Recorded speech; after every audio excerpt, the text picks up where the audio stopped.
ભૂલોને કારણે લાગે છે પિતૃદોષ, તેનાથી છુટકારો મેળવવા માટે અમાસના દિવસે કરો આ ઉપાયો।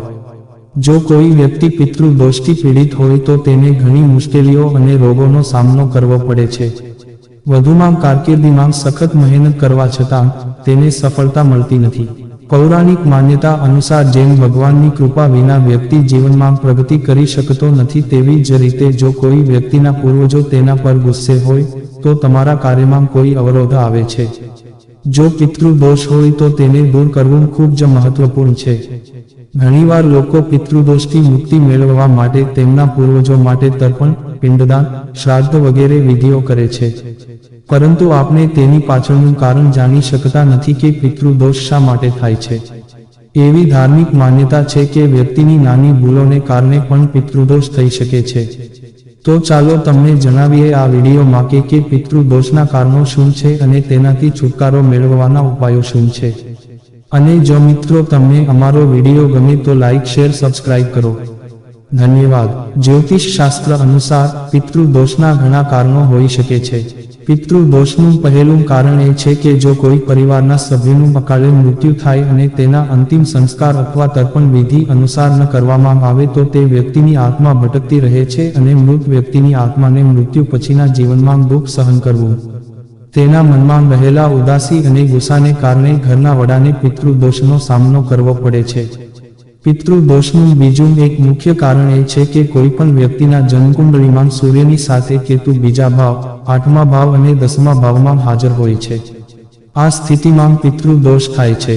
જો પિતૃદોષથી છુટકારો મેળવવા માટે પગલાં લેવામાં ન આવે તો તે પેઢી દર પેઢી ચાલુ રહે છે। આવી સ્થિતિમાં ક્રોધિત પૂર્વજોને પ્રસન્ન કરવા માટે શ્રાદ્ધ, તર્પણ, હવન પૂજા જેવા ધાર્મિક વિધિઓ કરવા જોઈએ। પૂર્વજો અથવા પરિવારના વડીલોનું અપમાન કરવાથી પણ પિતૃદોષ થઈ શકે છે। પીપળ, લીમડો અને વડના વૃક્ષો કાપવાથી પણ પિતૃદોષ થઈ શકે છે। ઘરમાં રોજ ઝઘડા થાય છે અને ઝઘડાઓને કારણે પિતૃદોષ પણ થાય છે। કોઈ પણ પ્રાણી કે સાપને મારવાથી પિતૃદોષ થઈ શકે છે। પિતૃદોષ કયા ગ્રહથી થાય છે? સૂર્ય અને રાહુનો સંયોગ। જ્યારે જન્મ કુંડળીમાં સૂર્ય અને રાહુ નજીક અથવા સંયોગમાં હોય છે ત્યારે તે પિતૃદોષની રચનામાં એક મહત્વપૂર્ણ પરિબળ માનવામાં આવે છે, જેના કારણે વ્યક્તિને જીવનમાં ઘણા પડકારો અને અવરોધોનો સામનો કરવો પડે છે। પિતૃદોષથી છુટકારો મેળવવાના ઉપાયો। અમાસના દિવસે સાંજે ઘરની દક્ષિણ દિશામાં તલના તેલનો દીવો પ્રગટાવવો જોઈએ। આમ કરવાથી પિતૃદોષ દૂર થાય છે અને તમારા જીવનના બધા અવરોધો દૂર થવા લાગે છે। અમાસના દિવસે એવું માનવામાં આવે છે કે પૂર્વજો પીપળાના ઝાડમાં નિવાસ કરે છે। આ દિવસે બપોરના સમયે પીપળાના વૃક્ષની પૂજા કરવી જોઈએ। આ ઉપાય કરવાથી પૂર્વજોના આત્માઓને શાંતિ મળે છે અને પિતૃદોષનો પ્રભાવ ઓછો થાય છે। પિતૃદોષથી મુક્તિ મેળવવા માટે દરેક અમાવસ્યા પર પૂર્વજોને તર્પણ કરવું જોઈએ અને તેમના નામે દાન કરવું જોઈએ અને પોતાની ક્ષમતા મુજબ ભોજન પૂરું પાડવું જોઈએ। આ ઉપરાંત કૂતરા, ગાય અને કાગડાને પણ ખોરાક આપવો જોઈએ। પૂર્વજોના ફોટા ઘરની દક્ષિણ દિશામાં મૂકવા જોઈએ। દક્ષિણ દિશાને યમલોકની દિશા માનવામાં આવે છે।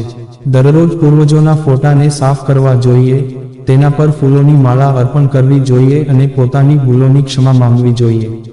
પિતૃદોષથી મુક્તિ મેળવવા માટે વ્યક્તિએ પિતૃપક્ષમાં પોતાના પૂર્વજોનું શ્રાદ્ધ કરવું જોઈએ। આ સમયગાળા દરમિયાન વિધિ અનુસાર શ્રાદ્ધ અને તર્પણ વિધિ કરવાથી પૂર્વજોના આત્માઓ મુક્ત થાય છે અને પિતૃદોષથી પણ મુક્તિ મળે છે। ક્રોધિત પૂર્વજોને પ્રસન્ન કરવા માટે પિતૃપક્ષ દરમિયાન પીપળાના ઝાડને કાળા તલ મિશ્રિત દૂધ અર્પણ કરવું જોઈએ। આ ઉપરાંત વ્યક્તિએ ચોખા અને ફૂલો અર્પણ કરવા જોઈએ અને પૂર્વજોના આત્માની શાંતિ માટે પ્રાર્થના કરવી જોઈએ। જો મિત્રો તમને અમારો આ વિડીયો પસંદ આવ્યો હોય તો લાઈક, શેર, સબસ્ક્રાઇબ કરવાનું ભૂલશો નહીં। આવા નવા વિડીયો જોવા માટે અમારી YouTube channel Gujarati Hindi motivational સ્ટોરીને સબસ્ક્રાઇબ કરો।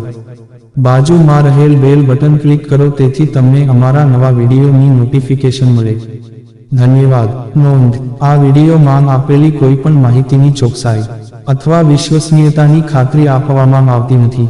આ માહિતી જ્યોતિષ, પંચાંગ, માન્યતાઓ અથવા ધાર્મિક ગ્રંથો જેવા વિવિધ માધ્યમોમાંથી એકત્રિત કરવામાં આવી છે અને તમારી સમક્ષ રજૂ કરવામાં આવી છે। અમારો ઉદ્દેશ્ય માત્ર માહિતી પૂરી પાડવાનો છે. Gujarati Hindi motivational story YouTube channel તેની સત્યતા અને સિદ્ધ હોવાની અધિકૃતતા આપી શકતા નથી. કોઈપણ રીતે તેનો ઉપયોગ કરતા પહેલા કૃપા કરીને સંબંધિત નિષ્ણાતની સલાહ અચૂક લેવી.